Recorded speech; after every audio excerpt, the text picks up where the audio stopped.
나는 전능하신 아버지 하나님 천지의 창조주를 믿습니다. 나는 그의 유일하신 아들 우리 주 예수 그리스도를 믿습니다.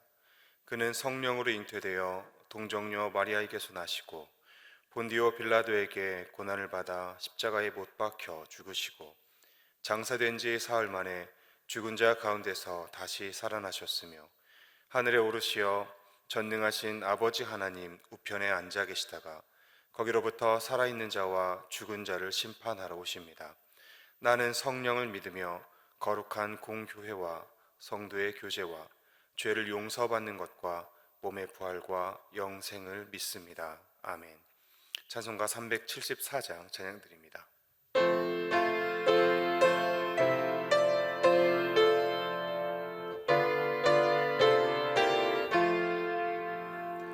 나의 믿음 약할 때에 주가 붙드네. 마귀 나를 꾀일 때에 주가 붙드네. 나를 붙드네. 나를 붙드네. 사랑하는 나의 주 나를 붙드네. 우리 구주 아니면 서지 못하네. 나의 사랑 식을 때에 주가 붙드네. 나를 붙드네. 나를 붙드네. 사랑하는 나의 주 나를 붙드네. 나를 귀히 보시고 항상 붙드네. 구원 얻은 사람을 항상 붙드네. 나를 붙드네. 나를 붙드네. 사랑하는 나의 주 나를 붙드네. 나의 영혼 약할 때에 주가 붙드네. 피를 흘려 샀으니 주가 붙드네. 나를 붙드네. 나를 붙드네. 사랑하는 나의 주 나를 붙드네. 아멘. 오늘 우리에게 주신 하나님의 말씀은 욥기 19장 1절부터 29절까지의 말씀입니다. 욥기 19장 1절부터 29절까지의 말씀 제가 봉독해 올립니다. 욥이 대답하여 이르되 너희가 내 마음을 괴롭히며 말로 나를 짓부수기를 어느 때까지 하겠느냐. 너희가 10번이나 나를 학대하고도 부끄러워 아니하는구나. 비록 내게 허물이 있다 할지라도 그 허물이 내게만 있느냐. 너희가 참으로 나를 향하여 자만하며 내게 수치스러운 행위가 있다고 증언하려면 하려니와 하나님이 나를 억울하게 하시고 자기 그물로 나를 애워싸신 줄을 알아야 할지니라. 내가 폭행을 당한다고 부르짖으나 응답이 없고 도움을 간구하였으나 정의가 없구나. 그가 내 길을 막아 지나가지 못하게 하시고 내 앞길에 어둠을 두셨으며 나의 영광을 거두어 가시며 나의 관모를 머리에서 벗기시고 사면으로 나를 헐으시니 나는 죽었구나. 내 희망을 나무 뽑듯 뽑으시고 나를 향하여 진노하시고 원수같이 보시는구나. 그 군대가 일제히 나와서 길을 도두고 나를 치며 내 장막을 둘러 진쳤구나. 나의 형제들이 나를 멀리 떠나게 하시니 나를 아는 모든 사람이 내게 낯선 사람이 되었구나. 내 친척은 나를 버렸으며 가까운 친지들은 나를 잊었구나. 내 집에 머물러 사는 자와 내 여종들은 나를 낯선 사람으로 여기니 내가 그들 앞에서 타국 사람이 되었구나. 내가 내 종을 불러도 대답하지 아니하니 내 입으로 그에게 간청하여야 하겠구나. 내 아내도 내 숨결을 싫어하며 내 허리의 자식들도 나를 가련하게 여기는구나. 어린 아이들까지도 나를 업신여기고 내가 일어나면 나를 조롱하는구나. 나의 가까운 친구들이 나를 미워하며 내가 사랑하는 사람들이 돌이켜 나의 원수가 되었구나. 내 피부와 살이 뼈에 붙었고 남은 것은 겨우 잇몸뿐이로구나. 나의 친구야, 너희는 나를 불쌍히 여겨다오. 나를 불쌍히 여겨다오. 하나님의 손이 나를 치셨구나. 너희가 어찌하여 하나님처럼 나를 받게 하느냐? 내 살로도 부족하냐? 나의 말이 곧 기록되었으면, 책에 씌워졌으면, 철필과 납으로 영원히 돌에 새겨졌으면 좋겠노라. 내가 알기에는 나의 대속자가 살아계시니 마침내 그가 땅 위에 서실 것이라. 내 가죽이 벗김을 당한 뒤에도 내가 육체 밖에서 하나님을 보리라. 내가 그를 보리니 내 눈으로 그를 보기를 낯선 사람처럼 하지 않을 것이라. 내 마음이 초조하구나. 너희가 만일 이르기를 우리가 그를 어떻게 칠까 하며 또 이르기를 이래 뿌리가 그에게 있다 할진대 너희는 칼을 두려워할지니라. 분노는 칼의 형벌을 부르나니 너희가 심판장이 있는 줄을 알게 되리라. 아멘. 오늘 본문 2절과 3절을 보시면 친구들이 언제까지 자신을 향하여 비난의 말을 쏟아낼 것인지, 그리고 그렇게 자신을 학대하면서도 왜 부끄러워하지 않는지에 대한 욥의 물음으로 시작하고 있는 것을 볼 수 있습니다.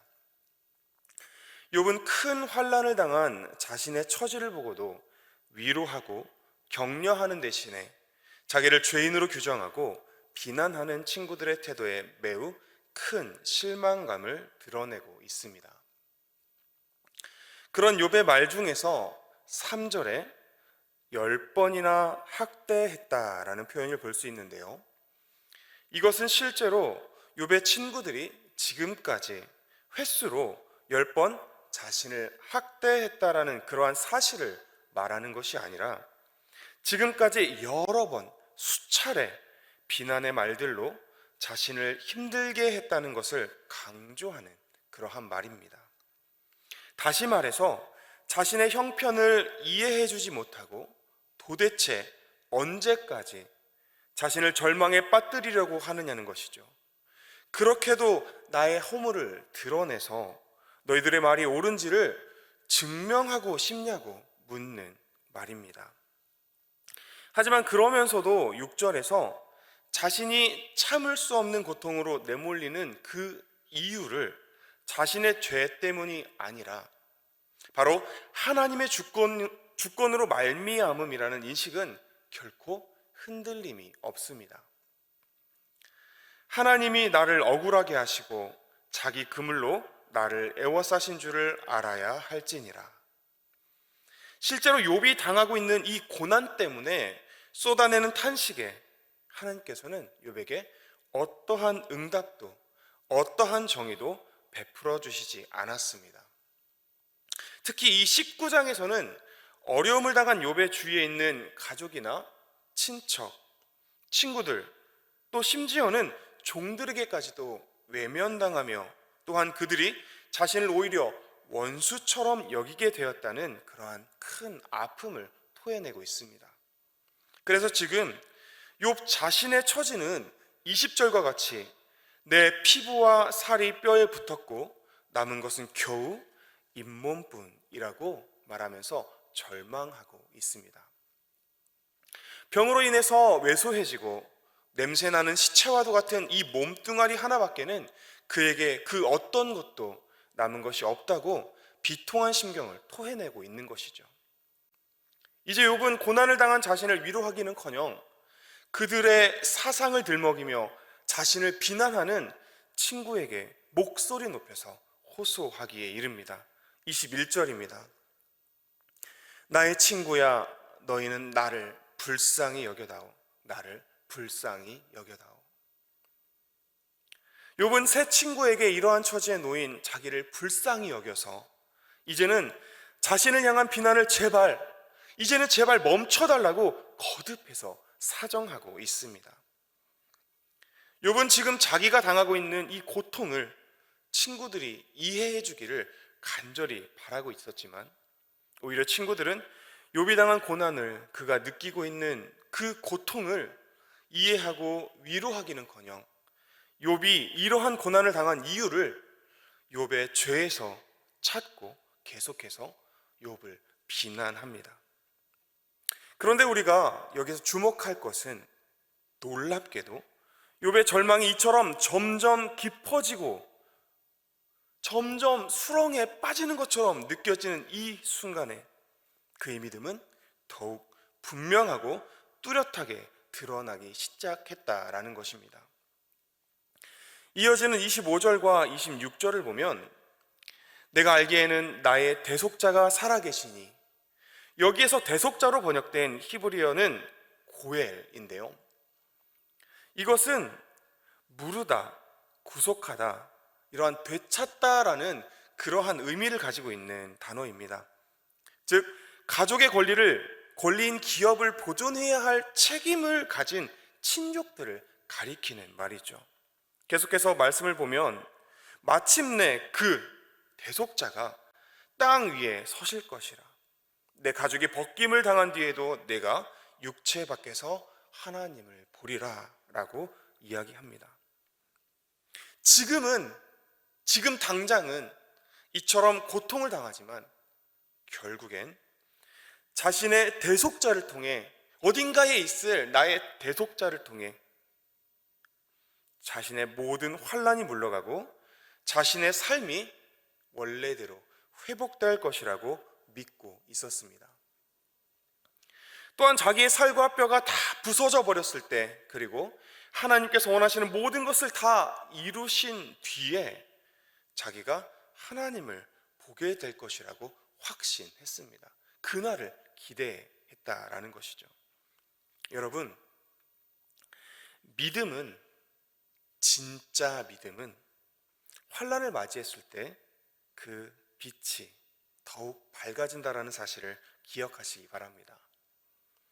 평소에 하나님을 향한 뛰어난 믿음을 가지고 생활했다 하더라도 환난이 닥쳤을 때 하나님을 원망하고 그 자리를 떠난다면 그것은 믿음이 아닐 것입니다.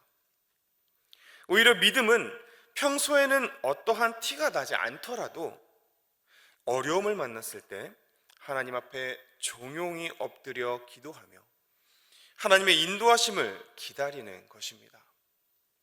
어려움을 통해서 나타내시고자 하는 하나님의 뜻을 발견하려고 안간힘을 쓰는 것이 바로 믿음입니다. 이러한 믿음을 소유한 사람은 살아가는 인생길에서 절망의 상황을 마주했을 때 그 절망으로 인해 좌절하거나 슬퍼하거나 낙심하지 않습니다. 혹 넘어질지언정 모든 것을 포기하며 그 자리에서 슬피 울고만, 좌절하여 그 자리에 머물고만 있지 않는다라는 것이죠. 오히려 절망 가운데 길을 내시고 빛을 비추시어 우리로 하여금 앞으로 나아가게 하시는 그 하나님의 신실하심을 바라보기에 믿음이 있는 자는 다시 일어날 수 있고 힘을 내어 나아갈 수 있습니다. 사랑하는 성도 여러분, 지금 여러분의 삶 가운데 어떤 어려움들이 여러분들을 짓눌러 여러분을 지치고 좌절하도록 만드나요? 무엇이 여러분을 그토록 절망하도록 만듭니까? 무엇이 우리를 힘들게 한다고 하여도, 그 어떤 것이 나를 짓누른다 하여도 여러분 기억하십시오. 결코 변하지 않는 진리가 있는데 그것은 바로 하나님은 늘 우리와 함께 하시고 우리의 모든 것을 감찰해 주신다라는 것입니다. 여러분, 우리의 모든 것을 살피시는 하나님을 신실한 마음으로 믿으시기 바랍니다. 어떠한 절망이 우리를 짓누른다 하여도, 아니 그러한 상황에 우리가 내몰릴수록 더욱 하나님을 붙들고 기도하면서 하나님을 의지하시기 바랍니다. 오늘 말씀의 욥과 같이 절망의 상황에서 희망을 바라보며 우리가 마땅히 있어야 할 그 자리를 지켜가는 우리 전주중앙교회 모든 성도님들 되시기를 주님의 이름으로 축복합니다. 기도하겠습니다. 우리를 늘 지키시고 인도하시는 하나님, 이 새벽의 시간 오늘도 우리를 말씀으로 인도하시고 주의 거룩한 말씀을 통하여 우리의 믿음을 다시 한번 다잡을 수 있도록 하시니 감사합니다. 욥은 큰 환난을 당하였지만 하나님을 향한 믿음만은 결코 흔들림이 없었습니다. 그러한 믿음을 본받게 하시고 우리의 인생에 불어닥치는 환난 또한 욥과 같은 굳건한 믿음으로 능히 이기며 살아가게 하여 주옵소서. 계속되는 중직자 선출을 위한 40일 한마음 새벽 기도회 가운데 많은 성도들이 함께하여 기도의 재단을 쌓아가게 하시고 명절을 보내기 위해 원근 각처로 분주히 움직이는 모든 성도들의 걸음을 지켜 안전하게 명절을 보낼 수 있도록 보호하여 주옵소서. 오늘 우리가 주의를 지켜 나갑니다. 오늘을 복되게 하셔서 주님께 나아가는 모든 걸음마다 기쁨으로 나아가도록 인도하여 주옵소서. 예수님 이름으로 기도합니다. 아멘. 하늘에 계신 우리 아버지여, 이름이 거룩히 여김을 받으시오며 나라의 임하옵시며 뜻이 하늘에서 이루어진 것 같이 땅에서도 이루어지이다. 오늘날 우리에게 일용할 양식을 주옵시고 우리가 우리에게 죄 지은 자를 사하여 준 것 같이 우리 죄를 사하여 주옵시고 우리를 시험에 들게 하지 마옵시며 다만 악에서 구하옵소서. 대개의 나라와 권세와 영광이 아버지께 영원히 있사옵나이다. 아멘.